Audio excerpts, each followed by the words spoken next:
Welcome, everyone. You are listening to and perhaps watching Not Sauce for Work on the Hot Sauce Sports Podcast Network. I'm your host, Pease Delariz. I am here to help guide you through the marvelous maze that is the nonsense that is sports. Joining me, of course, is my co-host, Terry Tam. Terry, how's it going, buddy? It goes very well, my friend. It goes very well. We got a new sponsor alert. Actually, I almost forgot about it. New sponsor alert. Hot Streak Fantasy. Go follow them everywhere. When you sign up, they'll match your bonus. So basically, we talked about it a few times. We had Johnny on a few weeks ago. It's live in-play bets on NBA games, and it just rolls. So you bet on two players, over under 0.5 on points, rebounds, assists, whatever. Then there's odds based on the player and the situation that you chose. And you just bet, and it's every 180 seconds, and I fucking rocked it, and I'm up like $100 just off the last couple Terry, weeks. would you say that it's the world's quickest daily fantasy sports game?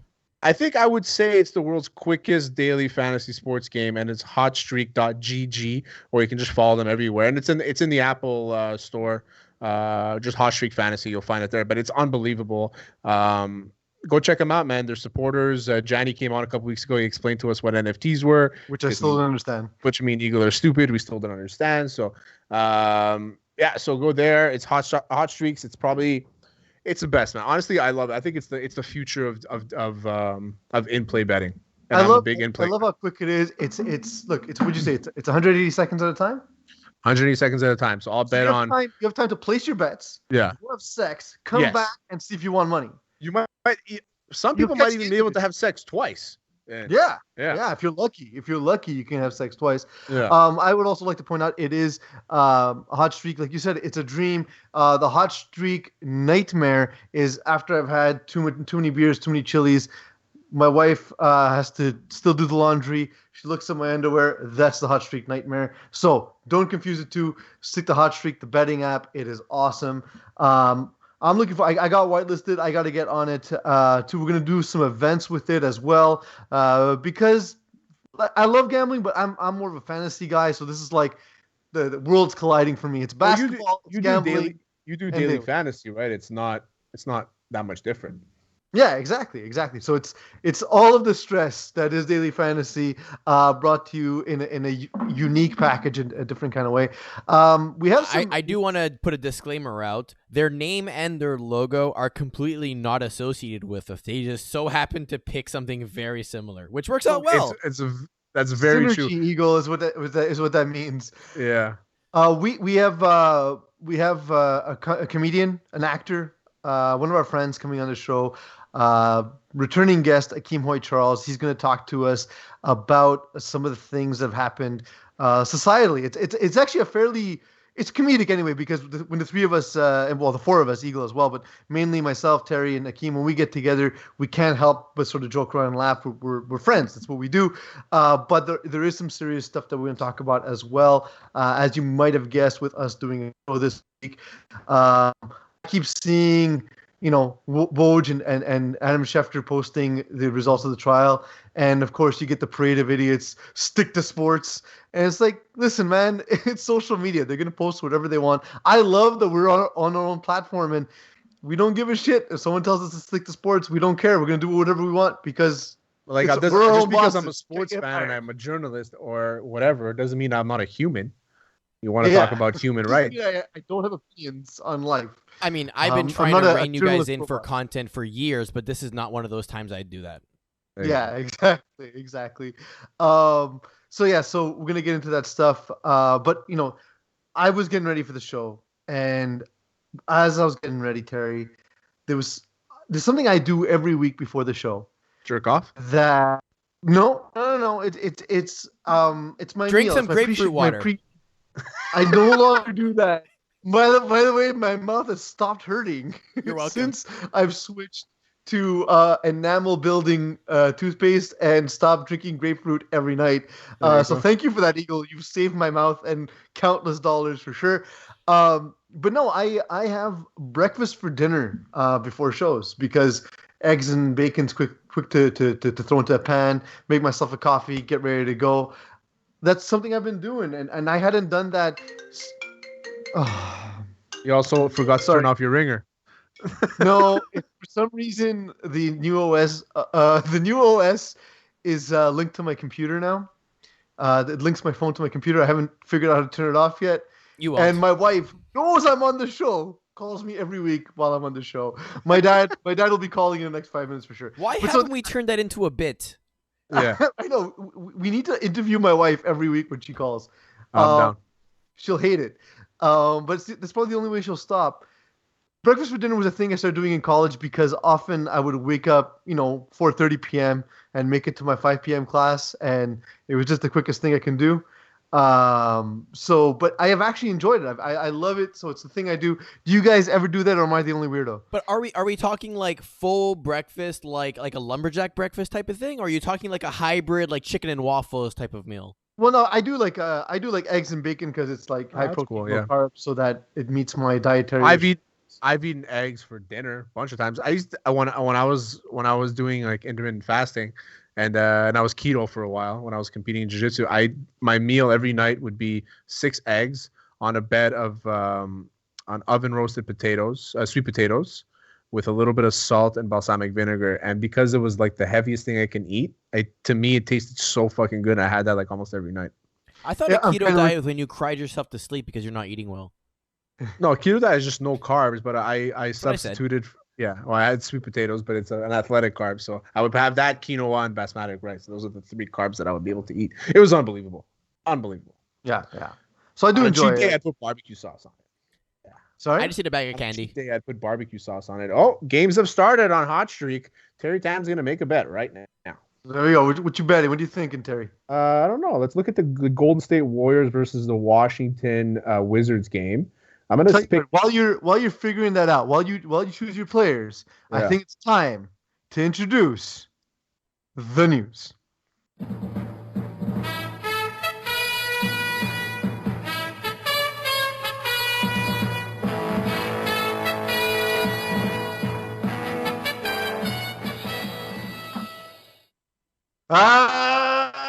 Terry, it's the news. So I took Russell Westbrook under 0.5 rebounds in the next 3 minutes, and I took Andrew Wiggins under 0.5 points in the next 3 minutes. So let's see if that's going to work out. Yeah, it all depends. If the game matters, then Andrew Wiggins won't score. If it's early in the game, he might. So that might be an issue for you, Terry. An issue rose for soccer fans this week, however, as a proposed Super League threw everyone into what's a good term for the English use? Is it tissy, one of them? Do English people they're taking the piss? Yeah. It took the piss out of the English. I think the piss out of lots of Europeans, but mainly the English. And I don't really understand it. And for that, we have a special guest, our correspondent, one of our first correspondents ever to join us on the show. He's joining us as he does now and again whenever I don't understand things.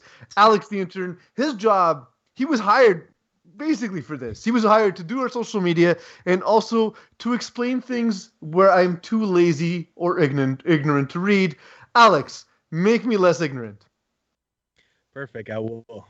You take us through the timeline. So the Super League is kind of folded now, but explain to us what it was going to be, why it folded, and why it pissed off a bunch of English people. Well, first of all, why it pissed off many people was because... That's the opposite! You're literally doing the opposite! I'll start with the opposites. All right. Why it pissed off people? Before you explain what it is, let's explain why people are pissed off. All right, so it pissed off people because it would basically eliminate all competition from European soccer, basically. It would make leagues weak. It would make leagues less revenue to them. It would basically give the most revenue to the clubs that would participate into the Super League. So essentially. What this means, Alex, is that, like, let's say, so Real Madrid joined. Now, everybody's pretty much gone. I don't know if there's any teams left. But Real Madrid joined. That means they wouldn't be in the Spanish league anymore? They wouldn't be in Primera? So what they first wanted to do is they wanted to still participate in domestic leagues, but the domestic leagues, all of them said, "Fuck off. We don't want you." And because you're going against FIFA, you're going against UEFA, we don't want you back in the league. So Well, but is that the actual reason, or is it actually because they know that by being in the Super League and by sharing all this revenue, they would have access to all the best players, and then the smaller teams couldn't compete? That's a big reason. Exactly why. And they put pressure on them by saying, we're going to kick you out from the domestic league, and we're going to we're also going to ban your players from going to the World Cup, to the Euros, and all that. I found it fucked up. So listen, I don't hate on them for wanting to make more money. What I don't like is the fact that they were going to reject them from the domestic leagues, because essentially the Super League was supposed to be a fuck you message to Champions League, to the Champions League. Oh, okay, exactly. okay.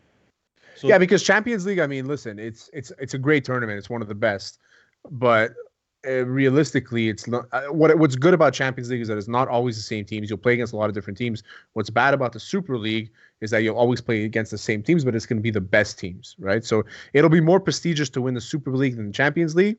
But the Champions League has its history. I don't know, man. I just think this whole fucking joke for no reason. They were just trying to force the hands of all these leagues. That's all I was trying to do. Well, but so like.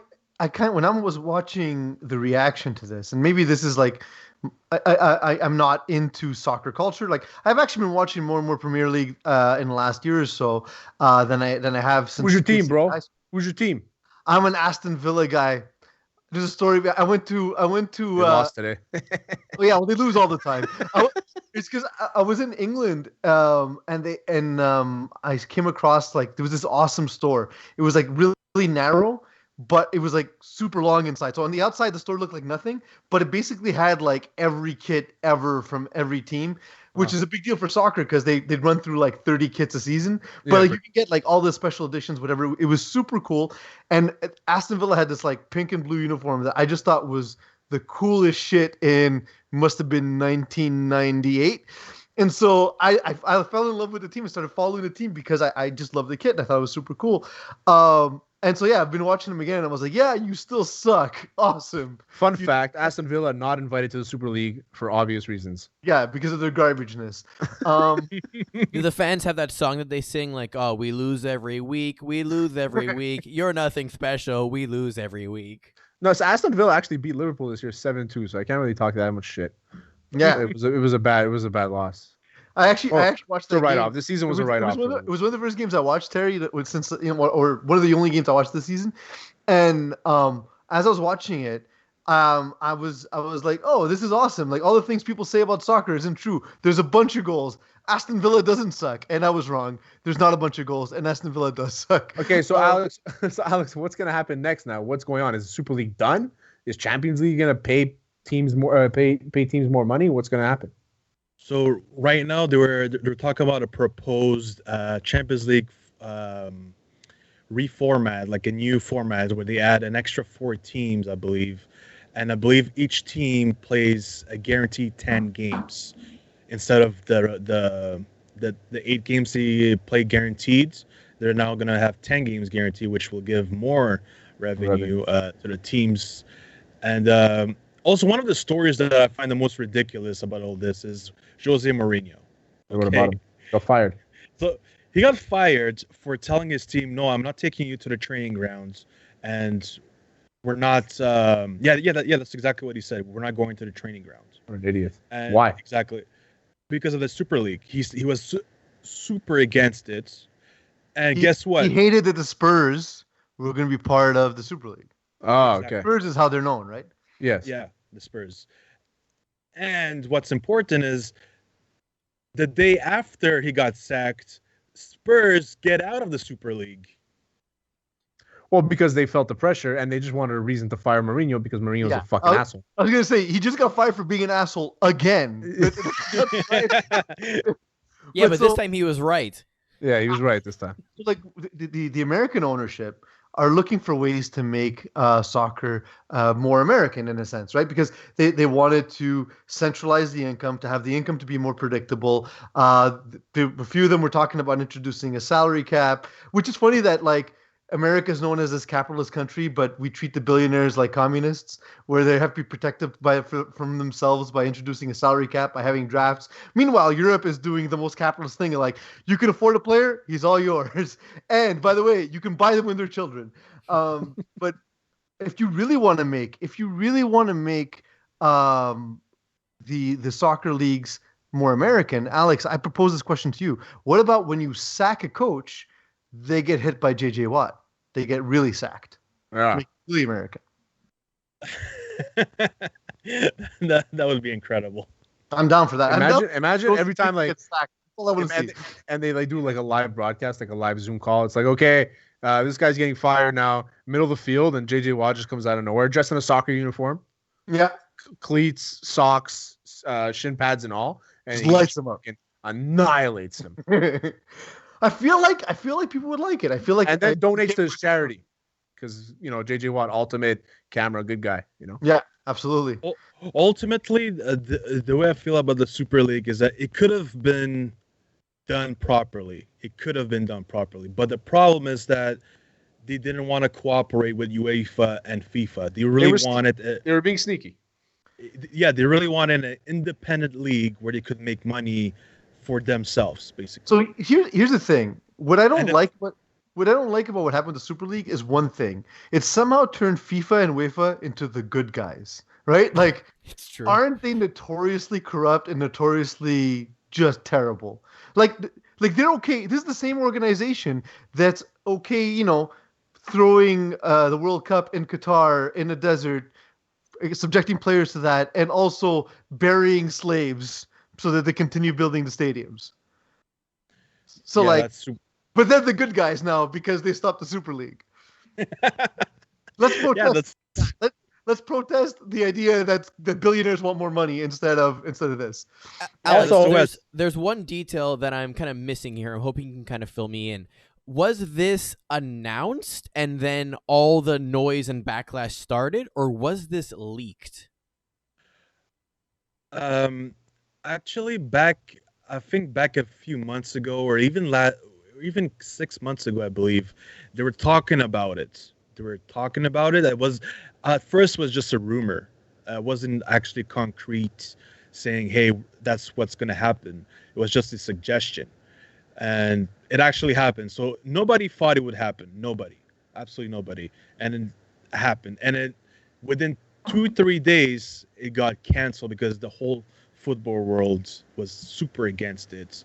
And I don't know anybody that was pro league. But maybe that's the thing, though, right? Maybe this is actually, to Pisa's point, a conspiracy theory. Okay, everyone put on your tinfoil hats. What if they were still planning out the Super League? They hadn't figured out the details yet. They were still trying to understand the structure and how things are going to work, and the exodus are negotiating. And someone at FIFA is like, why don't we just tell people they're doing this? No, it was an announcement. They made the announcement themselves. Yeah, but what if they knew someone was going to announce it first on their behalf, and they were like, okay, we have to tell people, okay, and they put it out, and then everyone's like, and the uproar happened. Like, what if there was actually a true launch plan for this league that was sabotaged? Okay, FIFA hats off. Tinfoil hat staying on. LeBron James recently buying into Liverpool. LeBron James' team owns a team that goes into the league. Maybe LeBron James is going to try and move into soccer, trying to prove that he's the best athlete of all time, because there's the whole MJ talk. Yeah, MJ play two sports. Why can't LeBron play two sports? Why can't you play the world's game? Yeah, why can't he just imagine he becomes like one of the best goalies ever at 35 years old. Like, no one thought of putting someone 6'8" in goal. Like 6'8" and monstrously athletic. I don't care how big you are. No, but there's actually some goalies are fucking monsters. I don't care how big you are. Nobody's good in that net unless you have like fucking the sickest reaction time. It's crazy how fast these shots come and these goalies, how they save them. It's beautiful. Well, I will say my favorite thing is, you guys know, me. I'm always looking for the funny. I have strong feelings either way. I think at some point, some level of Super League is going to happen. Don't forget, the Premier League didn't exist till 1990 when the best English team said, "Let's make a Super League." So I mean, all right, I lost. So Westbrook did get he got 2 rebounds, and Wiggins got 2 points. So I lost my bet. It's annoying. So the thing is, the funniest part for me though in all this was Everton making a statement that like, no, we're sticking in the Premier League because of the fans. Like that's like the dude who doesn't get invited to the party because he's a loser is like, well, I didn't want to go anyway. Yeah, I wasn't like a guy who gets fired from his job and he's like, I was gonna quit anyway. Yeah, exactly. You can't fire me, I quit. Yeah, one of those guys. So thank you, Alex, the intern, for explaining that to me. I actually did learn quite a bit about it. I don't really understand sort of the backlash. So thank you for framing that for me. Well, the way you should understand it is also the UEFA and FIFA are like left nut and right nuts. Okay, yeah. Mm-hmm. They operate together. They're best friends, and they both corrupt. I don't know. Lance Armstrong won a Tour de France with 1 nut, so. But maybe the Super League was trying to be center nut. They're trying to be the third nut. Yeah, the Super League is trying to be the third nut. Yeah, 3 testicles. That goes a long way. Yeah. You know what they say? 2 testicles is enough testicles, but 3's company. Well, yeah. Moving forwards, I do think that the Super League, UEFA and FIFA should really find a solution to stop corruption. Because I think that's one of the main reasons why Super League exists as well. I think they wanted to eliminate corruption as well.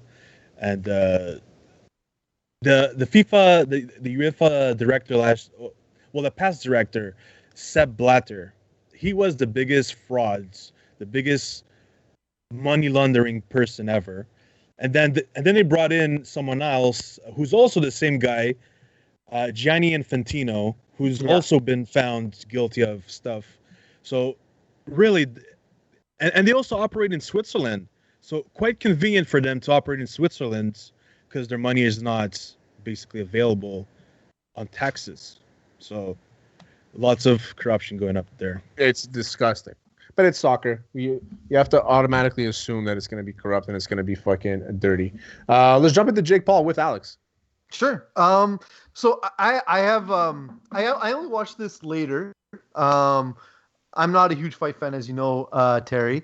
And this wasn't a fight I was particularly interested in the first place. I, like everyone, want to see Jake Paul get punched in the face. Yeah. Jake Paul, however, has realized that there's a market in people wanting to see him punch him in the face.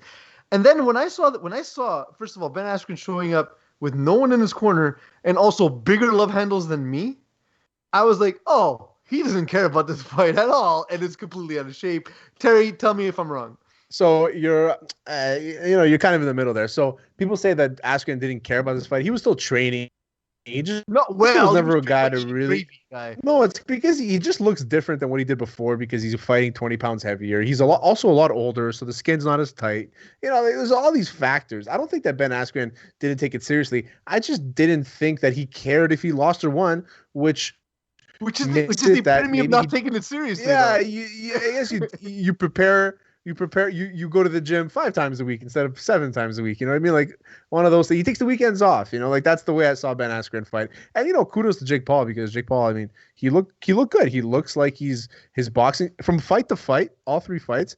You can see the improvement on every single fight. And the guy throws a nice jab. He throws the same combo. He throws the left jab and then the right hook over the top. He throws the body a lot. Like you could tell he knows what he's doing. He looks like a 3-0 boxer. He looks like a maybe like his first professional fight after like maybe 20 amateur fights. That's what he looks like, which isn't bad. But that's fair. That's where he's at. Right? Yeah, and I think he's. Let's see when he fights this top boxer. Like, but he himself knows he's not at that level. Yeah, right? But that's the thing and he says it too. He's like, I should be losing to these guys. These guys are calling me out. It's just like I should be losing to these guys. They're so confident, and it's like, what am I supposed to do? I'm not going to run and fight Floyd Mayweather today. And he makes a good point. He says that at 3-0, I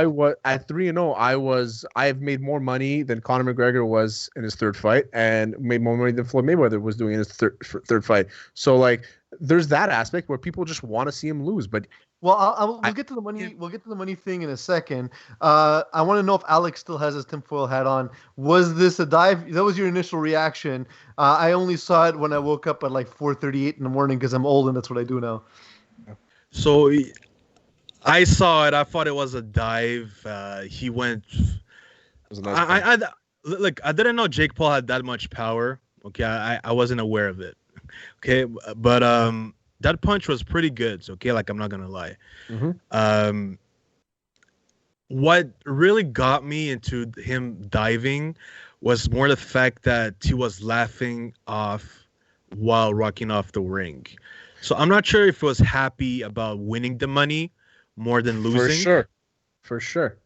It's one of his biggest Could have paydays. just been a nervous laugh too, like knowing he got caught with a punch. The laugh is normal. I mean, it's like everybody thinks that just because you get knocked out that you're supposed to be mad and you're supposed to whatever. A lot of these guys, they go back there and nothing changes in their life. They made their money. They're prize fighters. It's a job. They're professionals. His wife is hugging him, and she probably made a joke that made him laugh. Like, him and his wife have a very. The joke was he got beat by Jake Paul. So I will say, I don't think it was a dive. I just think that Ben Askren becomes he's gonna be. He knows how to take a few jokes. So he's like, you know what? I'll take the shot for the MMA community.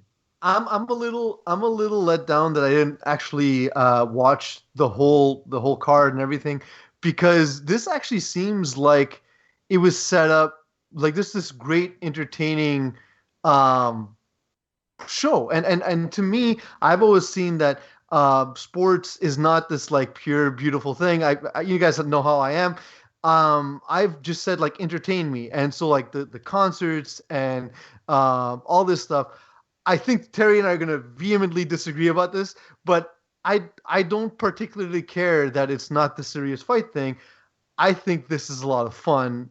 I think this is the future of fighting. No. So we're going to agree on a few things, and we're going to disagree on the main thing. This is not the future of fighting. I actually think we're going to actually end up agreeing on the main thing, but I'm going to say this is the future of fighting because this was a lot of fun. Go, Terry. Okay, it's not the future of fighting. The future of fighting is what we see now. Okay, the future of fighting is actual getting 20-year-old 10-0 boxers or guys like Canelo, guys that are actually still relevant in the fight game. Like the fight game and what we saw on Saturday are two very different things. Nothing negative against what we saw on Saturday. That's what it is. It's a showcase. But why not get the great fighters and add some of the WWE spectacle, the concerts, all the fun. So we've seen that before. We saw Floyd Mayweather come out with Method Man. Roy Jones come out with Method Man. We saw Conor McGregor come out with Sinead O'Connor. Like we've seen this stuff before. You know what I mean? But never this. Not that I can remember anyway, Terry. Not to this level. I think it did a disservice. I think it made this. It lost. It took a notch down. Like people are still going to pay. That's not no. I'm saying 1.5 million pay-per-view buys. It's absolutely bananas. And people are still going to pay. People are going to watch. But it kind of took away from the fact that this is a boxing event. When I see Frank Mir against Steve Cunningham, who Steve Cunningham was acting like he just won the world championship. Did you see that belt? My brother and I used to make those fucking belts when we were kids, man. Like aluminum and cardboard. That's all you fucking need. But what I mean by that is not like the quality of the fighting, but sort of like the production elements. Like, Alex, am I alone on this thing? Like, get him out of there. Well, Pete Davidson, get him out of there. Oscar De La Hoya, get him out of there. Alex, sorry, I was gonna go to you. No. But I gotta tell you about this. Terry, you hate Snoop Dogg. I don't hate Snoop Dogg. I hate when he talks about how fighting. You hate Snoop Dogg. No, I don't hate Snoop Dogg. I like Snoop Dogg. I'm a fan. I'm a fan of his music. I just think that he needs to shut the fuck up sometimes when it comes to fighting because he acts like he's in the ring. Okay, the Mike Tyson and Roy Jones fight, he had a few good one-liners. It was beautiful. He's yelling. He's trying to talk to the fighters. You don't talk to the fighters. But again, to me, it's just entertainment. I was more annoyed. No, he's a joke. By people. I was more annoyed by like the wooden old TV guys being like, "Well, Snoop, are you still high from that blunt for the 40th time that I asked you?" Like I thought that was more annoying. So do you think I'm way off with this, Alex? In terms of like, I like the entertainment aspect. I see this as like if the three of us, or I keep forgetting Eagles here because he's not on camera. If the four of us were hanging out, drinking, eating ribs, whatever, hitting up some Mike barbecue sauce on our delicious meat, which I never forget to rub. Am I crazy saying this is just a fun party atmosphere? So with the way boxing has been this past couple of years, where the fact that there's not many fighters in the boxing world that, bring big pay-per-views anymore, Lots of boxers right now, we don't even know when they fight. There's not much hype around them. You find out like Thursday, you know. Exactly. You find out a day or two before they're fighting. I'm like, oh fuck, Canelo's fighting tonight. What the fuck happened? Exactly, and boxing is not the same as it used to be. I believe it's part of the UFC conquering some fans and bringing them over, making them UFC fans. I think UFC grew a lot these past couple of years. So I think when UFC went up, boxing went down. So boxing right now, yeah, that's how I see it right now. It's becoming a show where celebrities fight each other, basically. Yeah. And but maybe this is. I was actually thinking. So when you look at it from an economic standpoint, the avenue Jake Paul's given himself a career. At what point do UFC fighters not just say like, hey, why am I taking the pennies being thrown at me by Dana White when I can go out there and my own content created? You're thinking about it completely different here. So the thing about UFC fighters, different from boxers, is that if you're a successful UFC fighter, you didn't come from much. Okay, there isn't many UFC champions that came up rich. If you look at every single one of their storylines, it's from the gutter. Because who would do that if you had the choice? Yeah, who would get punched in the face for money for fun? Conor McGregor says it all the time. He's like, my son has a lot of skill. He's like, I see it, but he's not going to be a boxer. He's not going to be a fighter. He can't be. He doesn't know what it's like to fight for money. He doesn't know what it's like to not be able to eat for a week. You know, he's not going to know. He's not going to understand it. And that's the reality that they're grown up as. And it's like, even Cesar Chavez said the same. Chavez said the same thing about his son. He's like, he's a great fighter. He's going to be a world champion, but he doesn't have the same itch that I did. And it's the reality. And it's like, that's the thing about these UFC fighters. Tyron Woodley, he wants to be an UFC champion. He doesn't want to be the guy that beat Jake Paul in his 4th professional boxing fight. Oh, I understand. Even if it's going to make him $1 million. But why not? But why wouldn't Woodley or even like, again, like the thing is the top end of UFC gets paid decently anyway. But why wouldn't guys go out and make challenges and go out and set their own pay-per-views to be able to generate more income for themselves? So there's one thing is when you sign the UFC, wouldn't you want to be the guy that beat Jake Paul type of thing? Like, wouldn't you want to hold that as a badge and maybe use it to promote future fights and also pocket a bunch of money? When you're in the UFC, is that you have one fighting promotion and it's Zuffa. They own you, so you can't really go out unless they let you. Ben Askren was exempt, because he's basically retired from MMA. So Dana White's like, okay, go fight this guy. I don't give a shit. You know what I mean? Like, so some guys, they might not be able to, and they don't want to risk. If they're going to leave their contract, and Zuffa's like, well, I don't want you. I have no value in you if you lose to Jake Paul. You know what I mean? As a promoter, why would I want my guy who's making $20,000 to lose to Jake Paul? It makes me look bad. Take the power out of the hands of that singular promoter and give themselves that power. Because they've tried with MMA unions, they've tried with like kind of trying to take the power away from the UFC and Zuffa, but it's crazy how well they control the market. You know what I mean? And Corey Anderson this week came out. He's fighting at Bellator now. He's fighting the UFC. He said he's made more in his last 2 fights than he's made in 15 fights in the UFC. I don't believe that, because he's made like close to like $2 million in the UFC, and he only made like $500,000 in Bellator. But whatever, regardless.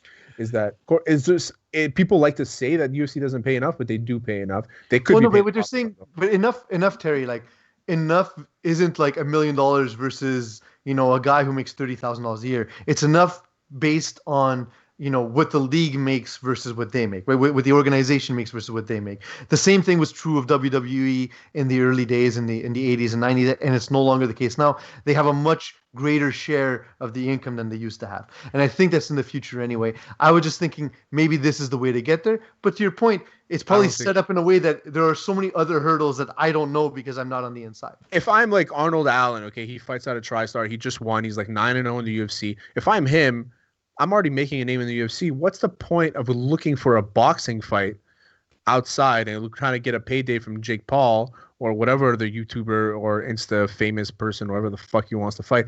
There's no benefit to that, because I'll get the money there, but then I kind of lose credibility in actually what I want to do. All these guys want to do is become the baddest motherfuckers on the planet and just beat the shit out of people for money, and they don't want to do that unless it's to somebody that's considered better than them. They don't never want the asterisk. That's why Ben Askren didn't give a shit. He's like, if I lose to Jake Paul, fuck it.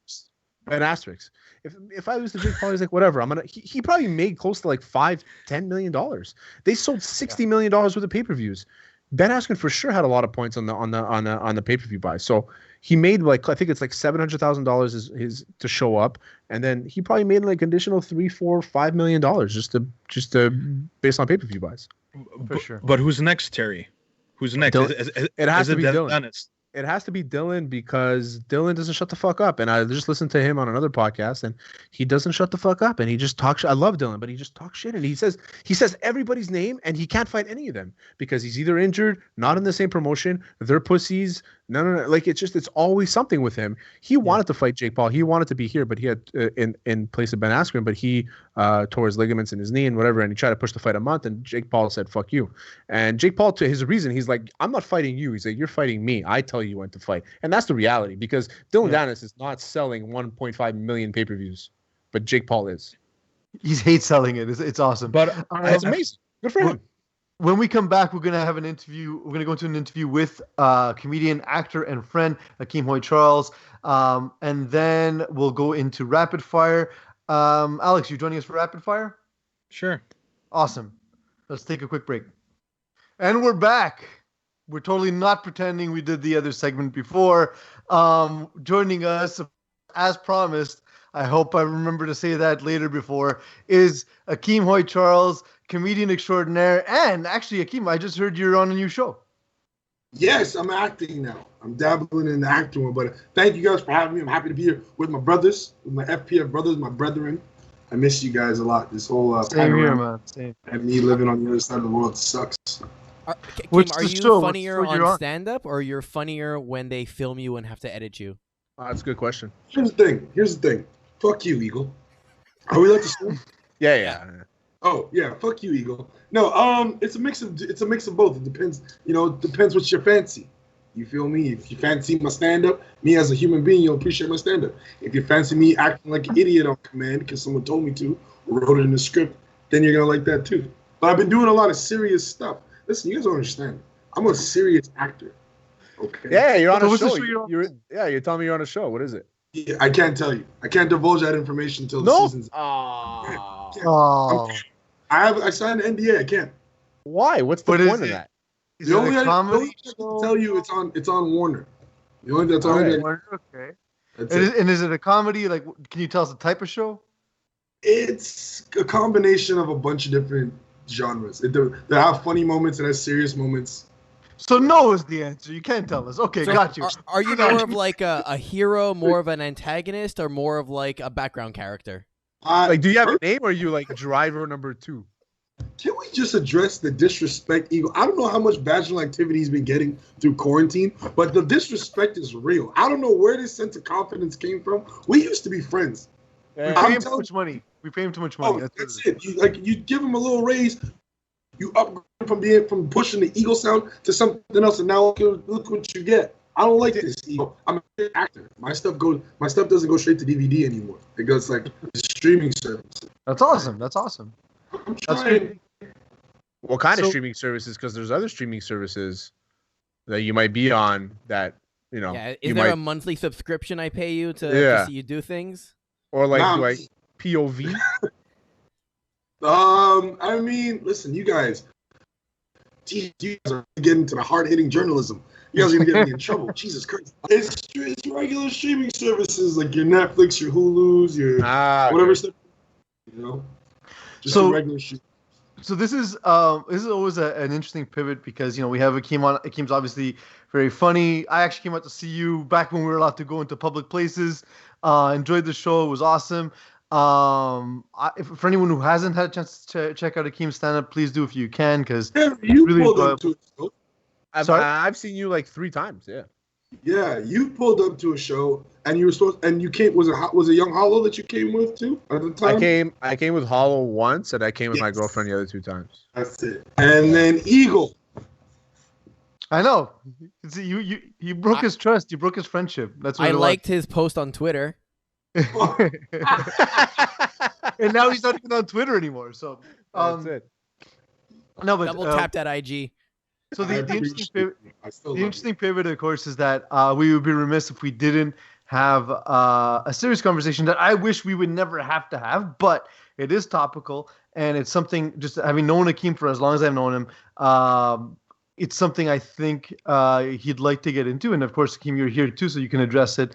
And if you wanted to just stick to the funny, we can as well. But obviously, the Derek Chauvin trial is over.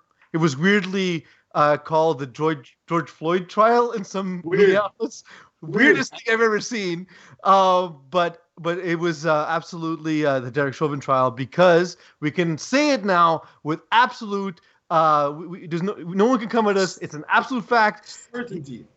The murder trial of Derek Chauvin, the murderer, because while it doesn't resolve all of the issues at all, it is a step in a positive direction. So I have a little thing to say about it in a second, but I do want to get your opinions on it first. What was your reaction when you first saw it? I was fucking happy. I was in the gym screaming. People didn't know what the fuck I was so excited about. I'm like, take out this top 50 best catches and put on this fucking trial. I was trying to tell them. I was ecstatic. But it's not over yet, right? It's not done. He still has to get convicted, and we still need to see the time. Like, he could easily do 40 years with like 5 years before he can get parole, which is bullshit. Yeah. Right? So I want to see him get the book at him and actually see the full extent of the law expressed on him, right? Because I think what black people or any like marginalized community needs is to see the law work on their side. A lot of people are like, "Oh, I hope he gets killed in jail." Da, da, da, da. I'm like, no, I don't. At least for the next 8 weeks when he's in jail, no bail, I want him to be alive, and I want to see the justice system actually give him the full extent of the law. 40 years, 40 to life, no fucking early release, nothing. Just and show that the law is on our side. After that, whatever happens after that, fine. I don't give a shit. Like, see what you want. You know? I think that he won't get.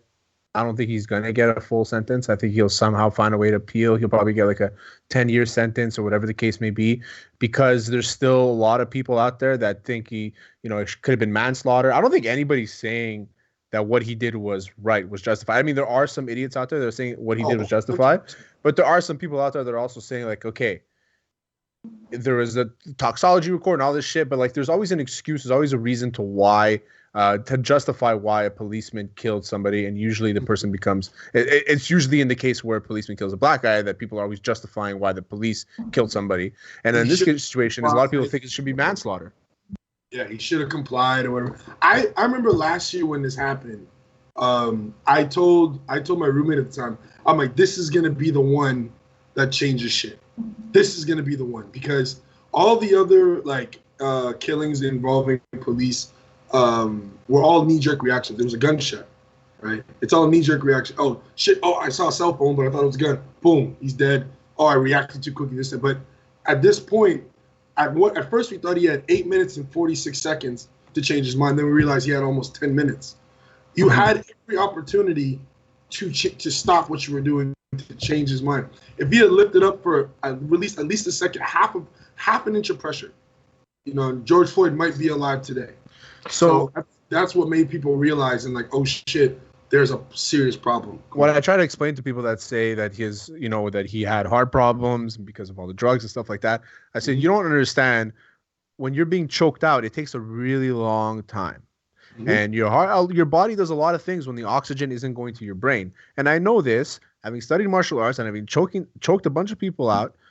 You choke people out and it makes them go out. The oxygen stops in the brain. And he's saying, I can't breathe. Another thing is that, having studied mixed martial arts my entire life, is realizing that 3 cops had to hold this guy down for what? For what? We see all these cops, they have no idea what they're doing. People say defund the police, whatever. I think there should be more money into training and all that shit, but we can get into that another day. Yeah, it's ridiculous. But I'm happy that something's happened today and that maybe we'll see a change. And to your point, Akeem, that was the case. I just think that the media blew it way out of proportion. I mean, I wouldn't say they blew it out of proportion. Yeah, well, they had to, because it was huge. It was the most shocking murder on TV in the longest period of time, right? But for me, it's like we go 2 steps forward to convict Derek Chauvin, and then we go 10 steps back because there were literally 3 murders the next day. Yeah, it's her gun was a taser. Boom. What an idiot. It's frustrating for sure, but I will say this, and I'm a little bit older than you guys. and for all I know, you might remember this as much as I do. But I have very vivid memories of the LA riots and the response to the Rodney King beatings. Now, the LA riots weren't a response to the beatings; they were a response to the police officers not being found guilty for anything but the sort of the least charge that was out there. And I was like, my God, that was something that happened literally 30 years ago. And I was thinking to myself, I was talking to colleagues, and I said, if 30 years ago we saw it happen on film and there was no accountability, and if in 30 years there isn't accountability, then we've made absolutely no progress. So at the very least, we now see that there's accountability in one of the most important jobs in the world, upholding justice, right? Upholding, protecting people, serving and protecting people, right? So we now know that there is accountability, and that's where we can actually start. Like, this is the starting point. It took 30 years to get to the starting point. Yeah, that's actually my worry about the whole thing, though, right? Like, people are calling Darnella Frazier a hero because she managed to record the whole thing. There's a question in my mind of, what if they hadn't had the film? Would he still have been convicted? Or how many times isn't there the film? Exactly, And so, is the message to cops to treat people with respect or to not get caught on film? Yeah. That's the fucking question. That's the question. And I don't know if you guys watched the trial live or anything, but there was something that the prosecution said that really stuck to me. It's like, is it policing or your pride? Right? A lot of times, I spend too much time on Facebook watching these like cops pull over people for absolutely no reason. I watched one the other day where a guy had an air freshener in his window, and the cop said, you can't have anything deterring you from your vision. And he's like, can I license registration? He's like, what the fuck? Like, this makes no sense, right? And he's like, I don't have to do any of this stuff. I'm not. And then the ego gets into play, and then we end up with murders. But what I do want to say is, I want to shout out to you three, because being black, right, and being like growing up in Canada and probably being a token black guy everywhere I've gone in my entire fucking life, having white friends who get it is very important, and it's appreciative. And you guys are spreading it out. Like, it's fucking dope to have people in my life that, like, I don't have to sit here and explain. I can just sit back and watch, and y'all, like, this is stupid, this makes no sense. And it's like, I ain't gotta say shit, man. They get me. You guys get me. I love you guys, and I appreciate. Let's so Eagle, because he's talking shit. But I appreciate you guys, honestly, because it's we need you. I need you guys, right? I need you guys. There's a couple of things that I saw around the time, as the trial was coming to a close, and one was saying that if you don't understand what black people are going through right now, you don't have black friends, you know black people, and I thought that was Popovich. Yeah, and then another thing I saw was John Amici, ex-NBA player. He actually said it's not enough to not be racist. You have to be anti-racist, and that's how you actually see change. If you actually stand up against it, and that's something we've done from the beginning, because we said, you know what, we're owners of our own network, so we can talk. I don't even consider it politics. Race isn't politics. It's only become that in the last 4 years. But I don't have a problem talking about it. Terry's not a problem talking about it. Eagle's not a problem talking about it. So we're going to. And I will say, and Pease and I'm more right-wing conservative than Eagle and Pease are, that's for sure. But we still agree on a basic fact, and it's not about politics. It's a social justice issue, and people have to figure that out, because as soon as you start looking, listen, I'm not saying that all these people online, these alt-right guys and like Ben Shapiro and all these people, they're not wrong. I'm not disagreeing with them, but I just think that they see it differently. And the reason is if you just have to have conversations. If you have a conversation with somebody, you'll start seeing it differently too. There's this guy, Steven Crowder. I don't know if you're familiar with him. Yeah, I know him very well, actually. Yeah, Steven. I'm actually a fan with like 90% of what he says. Yeah, because he's from Montreal. He's a jiu-jitsu guy. Yeah, Ormstown. I only liked when he did Arthur. That was it. Other than that, I don't fuck with him. Right? But he went online and he made a video trying to debunk the George Floyd, just how he died, right? Yeah, I saw that. And it's like, you're watching it and you're sitting there and like, see, I could talk perfectly. And I'm like, and I could breathe Yeah, but here's one fundamental difference between what your display and what happened to George Floyd is that the person that's leaning on you isn't on your fucking neck. Yeah. Or else you would be dead. Like, you're literally proving the point that we're trying to make. Your video wouldn't be a thing if you died in the video. Mm-hmm. But that's the thing. Like, that was the weirdest defense to me, where it was like, you're trying to convince me that the thing I saw with my eyes is not what happened. Yo, I watch Fast and Furious. I know that shit is about family. I know it's about family, so I know what I'm watching at all times. You know? I know when I'm watching a murder, and that's a murder. I'm trying to remember who it was. It was like a radio host that was super like, oh, waterboarding's not torture, blah, blah, blah. And they brought in a guy to do it. The guy didn't last fucking 1 second. The moment the water touched his face, he's like, yep, fuck this shit, I'm out. Yeah, it's the worst, man. Of course not. But, like, again, it's easy for these people to kind of, but that's their thing, though. That's their market. That's their lane. And I've always said that's the problem with American politics, right? You don't have anybody who's like Terry, who is middle right or middle left, or, like, you know what I mean? Right. Like, how the fuck are you gonna run a country off two parties? You're lumped in with the extremes. If you're a conservative, just because you make X amount of dollars a year and you don't want to pay $1,000, a fucking how much money, millions of dollars in taxes, right? You're lumped in with the fucking racist fucking guy who lives in a trailer park. That makes no sense. Exactly. Like, all bullshit aside, people talk about Canadian politics, but we have like fucking 5 different parties. Like, yeah, it makes like, prominent ones too, to the point where like the Parti Québécois, they get votes in Manitoba. Like, it's crazy. Yeah. But I mean, if a party has something here, at least, you know, a lot of people are sensible enough to be like, no, that's a red line. Like, I don't cross that, right? Like, I can agree with everything else, but this is something I fundamentally have to disagree with and can't support you. The U.S., you disregard everything and single issue, you know? But that's a thing that's weirdly appealing to a younger and younger demographic, is sort of like just aligning with a specific party. Mm-hmm. I've always looked at stuff and said, well, I agree with this on this specific issue. On this other issue, I don't have to agree with you because I agreed on something else. Literally, that's what Terry and I do every week on this show. So why would it be different in politics? But the problem is that you're forced to pick one of the two, right? So, and what happens is that because you pick one, you feel the need that you have to agree with everything that's said. You know what I mean? And that's the problem with people in the States. It's like you're so conditioned to have to believe that, okay, well, if I'm on this side, everything they say has to be right.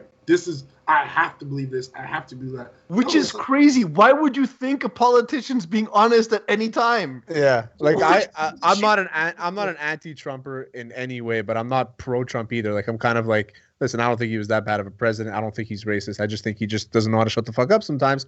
And I don't agree with everything he says, but I also, like, I'm not gonna lump myself in. Just because I would have supported Trump if I was in the States, it doesn't mean that I'm pro-abortion, pro-life, or whatever it is. You know what I mean? It doesn't mean, or pro-Proud Boys, or pro. I was gonna say, sometimes he's definitely racist. I'm just going. I don't think so. Sometimes it feels like, oh yeah, you know, I'm all for like a balanced budget, you know, conservative spending, social programs, and also eating your firstborn child. And people are like, well, those social programs, though, you know, great, yeah, they're fantastic. That's great, but overall, back to the Chauvin case, I'm just happy that we can see it come to fruition, because a lot of people were very like pessimistic. A lot of people didn't believe that it would happen or anything. Yeah, and I just want now, but we need to go after. All the people, Sandra Bland, Breonna Taylor, they walked into her house, killed her while she was asleep. Like, this should be the beginning, like P said, to the reform. This should be domino number one. Let's hope it is. What was, just to lighten it up a little bit, what was your reaction, Akeem, to seeing the Raiders social media coming out with the slogan, we can breathe, with yesterday's date? I know what they meant. Oh, sorry, I can breathe. I know what they meant, but it didn't come off well, considering that it was an anti-protest slogan from earlier in the year. I think that whoever's on that marketing team needs to get a degree. Because, like, no, for real, because listen, and the Raiders, here's the thing about the Raiders. The Raiders have always done some type of finicky, like type of shit all their fucking life. Like you have the quarterback, what's his name? Derek Carr. Yeah, Derek Carr. Sorry, Derek Carr. Coming out saying a bunch of shit about Trump and stuff that would really piss a lot of black people off when your entire offensive line is from the hood. Yeah. Yeah. Like, you have arguably the blackest team in the league. Like, short of the Houston Texans, I don't know a blacker team. And even historically, right? Like, historically, the Raiders have been a very, very black team in a time where it wasn't. It's because all the kids that went to USC and had to only got in because they had an 800 scored, you had 500 for writing your name on the SATs, and they couldn't make it through school, they went to the Raiders. That's exactly Apparently, it was Mark Davis's idea, by the way. So that also tells you all his marketing staff are yes men. Look at this yeah, that means he hired. That guy's making bad decisions on a daily basis with that haircut. No shit, he's making that decision. So, Akeem, I'm just in terms of race issues, I think out of all the teams in the league, the Raiders need to really kind of like dot their I's, cross their T's, and make sure what they put out there makes sense before the entire team fucking revolts. So, Akeem, you said before that you appreciate us and how, you know, we're white guys and you're always the token guy. Does this mean that when I'm listening to a rap song, I don't have to skip that word? I can just kind of you definitely have to skip it. I still have to skip it? It's so annoying, man. And there's some songs I'm like, every 10 words. I'm going to tell you this. I talk about it all the time. I say, listen, if you want your N-word pass, just give me $5 and I'll give you one of those little punch card things, and then you can punch it out and say each time you just, you know what I'm saying, I'll punch it out for you. You just reminded me, actually, because when I was playing football at Vanier, I got the pass. From who? Callan Exeter, safety. Yes, but here's the thing. You only got that pass within the locker room. No, it was in the cafeteria at Vanier. I was out and about. Like, there was a lot of people. I don't know about that one. No, but I only got the pass for songs, not for, like, everyday life. I would never drop it. Yeah. What's like, you know, like I I got it in song. I don't care if other people say it. Like, I would often travel growing up to New York, travel to New York, spend 6 months out of the year there from like birth up until there. You can't tell no Puerto Rican not to say the word nigga. Like they'll fight. Right? Yeah. So for me, I personally don't care. But mind you, I will say this: not every black person is as liberal as me. So if you're gonna say it, I mean, listen. Everyone here has been in traffic on the fucking 20. I understand it. It slips out, so you get cut off. I get it. Right, but if you're around other black people, don't expect them to react like me. Like Freaks and Geeks and King Kunta are like my two favorite songs of all time, and they say it a lot in those songs, especially in King Kunta. And I'm like, fuck, it's like I can't and No Vaseline, come on, like. Motherfucking. I've heard an argument that if people actually want people to stop saying it, it actually has to start with people in the black community basically saying, we're done with this word. We don't want to use it anymore type of thing. We're not done with it. It's a great word. It rolls off the tongue. I love it. I say it for everybody. And honestly, it's a compliment to you guys, right? Because I remember I remember being out here, and again, there's no black people here. Like, it's insane. Like, 95% of the black people all play for the Lions. Like, that's it. And then they just leave. And then I'm stuck here by myself.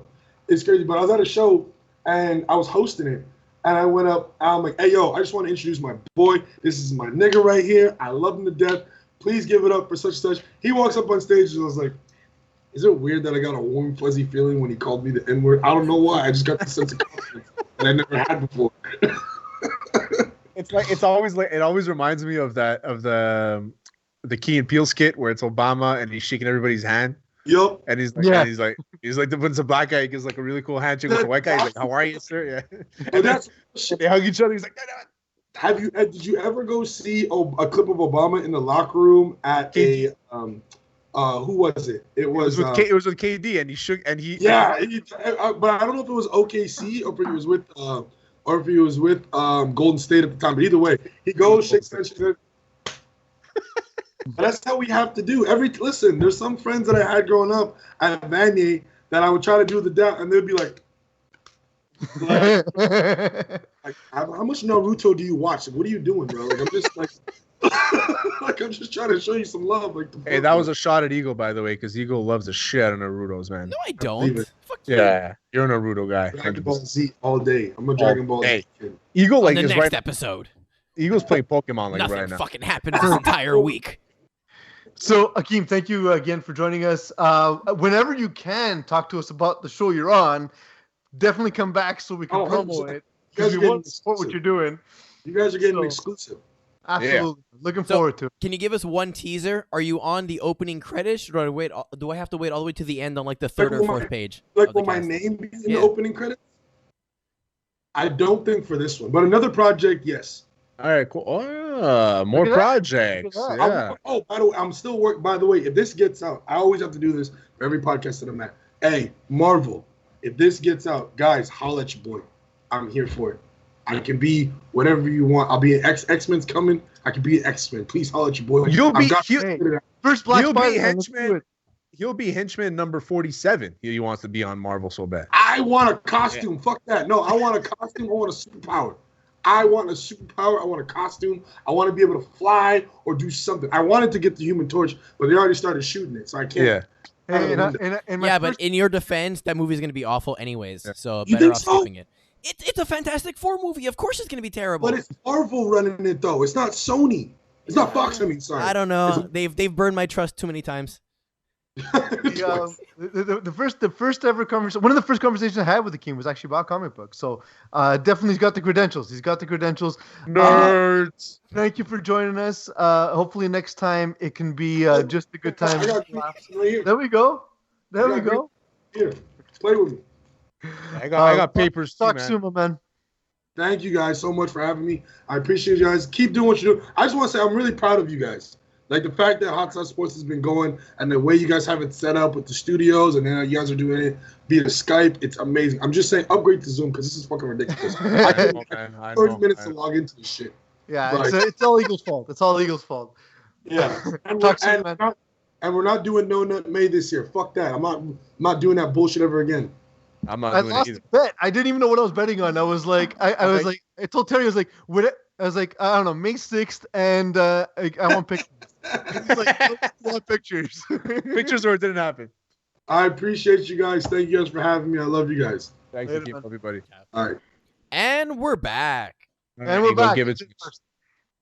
All right, rapid fire. Narrative season. With no football games to cover, NFL media has descended upon the latest Trevor Lawrence tweet. I don't need football to make me feel worthy as a person. Discuss. Did you see his like rebuttal? He's like, listen, I don't need football. Football is just something I like to do. He's like, I'm a much different person than I like. Trevor Lawrence is an all-around great guy. I'm a fan. I'm in. I'm sold. Sold on the guy. This is the ultimate, like, there's nothing to talk about, so let's make a story about what a 20-year-old said about their future career. Yeah, you know what? No one's career should truly define them. You should have other interests. It's okay. In the end, the most talent wins. Let's hope he has that level of talent. Exactly. So riveting stuff out. This is also coming from the guy who got married. Jaguars fans sent him a registry gift, and he's like, thanks, guys, and he donated to a Jacksonville charity. Look at the guy. Yeah. Yeah, you know what? He should focus on football instead. Yeah, fuck you. Football. So that means he's getting drafted first overall. Yeah, 100%. That's already. You just guaranteed his pick right there. Right there. All right, next. For it. Jazz hands. Dwayne Wade has bought steak. Yeah, it was autocorrect, Eagle. It's the wrong steak. I get it. A steak. I was reading the sentence and I'm like, this is right. Has bought a ownership stake, not the one you eat, in the Utah Jazz after reportedly turning down an offer from the Pistons, not the Arisons, and the Miami Heat. It is the Arisons. Oh, I thought it was Pistons. They own the Miami Heat. Yeah. So he didn't want to be an owner of the Heat. He'd rather be an owner of the Jazz. Well, so the Miami Heat famously don't give a lot of control to their minority owners. They don't let them particularly have a say. The one they did that with was Pat Riley, who then sold back his share because culture. Weird. They're a weird organization, man. And I think that Dwayne Wade was kind of he kind of feels burned by them in the past. As much as he loves the Miami fans and so on, he doesn't actually live in Miami. And he took issue with the fact that they tried to get him on a cheap contract at the end of his career after he took all those pay cuts to get the big three there in the first place. So he's bitter. I think there's a bit of that. I think that's good. He's not as on good terms with them as he is with their fan base. You know what? And this is a direct fuck you to Willpower. Direct. Like Dwayne Wade saying Willpower, you little fucking journalist student. I will shout out the 5 Reasons podcast, their Miami Heat podcast. I do listen to them now and again because when stories like this happen, they have some really good inside information on the organization. It's pretty cool. Check it out. Next, check down but never out. After an incredible return from a graphic and life-threatening injury, Alex Smith got to retire on his own terms. Pease, I'm happy I knew what story this is about because you didn't write that name. How is he going to be remembered as a legacy here?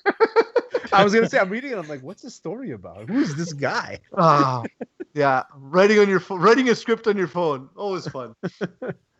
Alex, go. Alex Smith will be a great coach if he becomes one. He worked as a backup or even a starter on their great QBs. He was with Patrick Mahomes, Colin Kaepernick, Dwayne and all Haskins. That. Exactly. Case Keeney. Great. Exactly. Fantastic. All Hall of Famers. Every single one of them. So I think he could be a QB coach. He could be a QB coach, or he could be a head coach, or offensive coordinator coach. So. I think he'll be like a really good like college coach, but like a D2 college coach. He'd be an excellent recruiter, and I think he's from Utah, I'm assuming, because he went there. So in Utah, like some random school, he'll just be a coach for the next 25 years, and then we'll see like a 30 for 30 on him in 25 years, and we'll be like, oh wow, remember Alex Smith? He was actually pretty good. Small hands, but he was good. So, like, I feel like again, and I think we said the same thing last week, where we live in a world where people think that he's either, people are either great or terrible. Alex Smith was neither. He was good. I was on Twitter, and so many people were like, "Oh, he's the best quarterback the Chiefs ever had. He's better than overrated." First of all, the Chiefs have had Joe Montana and Patrick Mahomes as part of the organization. Relax. He was good. He's a nice guy. It's a great story. It can also just be that. And they had Trent Green, so go fuck yourself. Like, there we go. Yeah. Another guy who was very average. This is the one time I'm not going to switch to the next segment. I want to have my take on this. I think you guys are underrating his future career here. Okay. I see him as a TED Talk super seller, motivational speaker, where his segment is called "How Sports Almost Ended My Life" or something dramatic like that. And at the end of it, you find out that he's actually one of those like snake oil salesmen who's trying to get you some nutrient supplement mix. Or he'll sell you like timeshares. One of those guys who will cut the legs out from under you. That's the one. And now we can move on. Slow is the new fast. Last week we talked about Zach Greinke's Eufus pitch. Did I pronounce that right? Whatever. The slow one.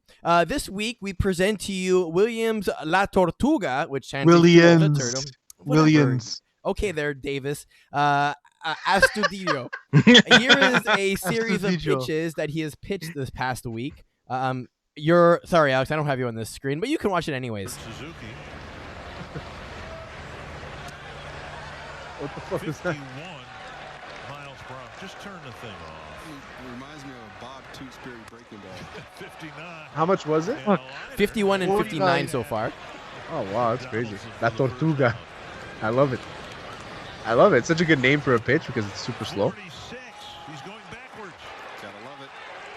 Either above the speed limit. Everybody hates it. Throw the speed limit. Nobody hated it. Nobody hated when Greinke did it. All of a sudden, they hate it when a studio does it. A studio does it. And he's working fast. Slow pitch. Jesus Christ. Riddle throws him up. He knew it was gone. I love it, man. End it. Well, and there we go. That's the whole inning. That's all of his pitches. That's unbelievable. I love it, man. You know what? Fucking do something. Everybody's trying to throw the fastest pitch. Hey, I'm going to throw the slowest pitch. It's funny because 51 is actually my fastest pitch. Yeah. So the thing is, that's what baseball's become, this sort of the analytics maven, right? Like they were ahead of the curve, and now they got to the point where everyone shifts the defense and everyone swings for the fences, and every reliever throws 97 miles an hour. There's not even a such thing as a crafty right-hander like Greg Maddux anymore, right? So, is this the next evolution of the game? Is it, that guys are just so ready to hit the 97, 98 mile an hour fastball that when they see something crawling towards the plate, they literally don't know what to do? Because if you think of it, with all the defenses shifting, why don't you just hit the ball the other fucking way? The other way, yeah. I guess they can. Nobody can. It's crazy. Because La Tortuga. That's why. La Tortuga. All right, next. Desperately Seeking Susan. So last week we were talking about Aaron Donald being accused of physically assaulting a man. He's actually received an apology from his accuser after video footage has been released that shows that Aaron Donald was not the assaulter, but rather someone trying to break up the fight. Are we going to see the video? Oh, there it is. Okay. The big massive guy being pulled away. He's gone. What happened to Alex? Oh, his battery probably died. Yeah. No, he's gone. There's not speed for him. Anyway, that's the video footage. I think Alex is gone completely. Anyway. Oh yeah, he's gone. I was so happy when I saw that video. I'm like, please not another one. Like Aaron Donald is like, he's one of the best in the league. Deshaun Watson. We hear all these stories. Like, at least let's have one good guy that represents the league. And it's like, I'm happy that we saw that video. I was actually like there was a stress that really came off my shoulders. I know what you mean. I'm just tired of hearing bad news all the time. Although the guy still got his face beaten, man. We talked about it last week. We said, like, why doesn't he just have a bodyguard to protect? Sort of like the Charles Barkley thing, like protect the guy from getting a serious beatdown. Yeah, exactly. This means, and we saw how bad the beatdown was. Imagine if it was Aaron Donald who beat him down. And I will say, Desperately Seeking Susan, great movie about mistaken identity. So check it out. Start wrapping it up for the last one. Yeah, last one here. Aunt Viv, Lakers superfan, has been revealed to be a catfishing situation after nearly 2 years of tweets, podcasts, and drama. Pease, you have to fill me in. I don't really know what's going on. All right, let me do it quick. Eagle, start wrapping it up. Play the music. So this girl does not exist. There was another guy that had a podcast that made it seem like this girl exists. He even had a episode with her, with a person talking as if they were a girl. And now this person is Kevin Durant got involved. Apparently he slid into her DMs. Like, this is a whole fucking thing. And it's absolutely bananas. This woman does not exist, and she has her own Lakers podcast. This started around the time of the death of Kobe Bryant, and it continued on to the present day. COVID basically made it so that she didn't have to be present at any games. Like, it kind of worked out in her favor. And then on top of that, I don't even know if it's a man or a woman, but the person claiming to be Vivian, the Lakers superfan, had cancer, fake cancer. Oh, fake cancer, yeah. From fake cancer, was abducted, and then was returned from said fake abduction. When people started looking for her. Batshit crazy story. When people started looking for her. Also, tinfoil hat is still on. Alex the intern, not here anymore. Subject, he's a Lakers fan. I think he's in LA? Viv, I think he's in California. I think on Viv is Alex the intern. Tell me I'm wrong. Intern Viv. I will not tell you you're wrong. His computer suddenly locks out right before we start talking about this. Like, telling you. Absolutely. Thank you, everyone who stayed with us to watch the show. Again, we know there's some heavy themes in there, so thank you for the support. Thank you for empowering us to use our platform. Thank you, Akeem, for joining us, and Alex the intern for joining us, even though we all know he is Lakers superfan and Viv. Terry, before he dropped, that was actually the joke I was going to go with, so I'm happy you brought it back. I didn't know how I was going to do it without him on the Zoom, so thank you for doing that. Eagle, thank you for all the work you've done today. And, of course, thank you all for letting me be myself. But also, subscribe. Subscribe, give us money. Subscribe. You've been listening to Hot Sauce Sports.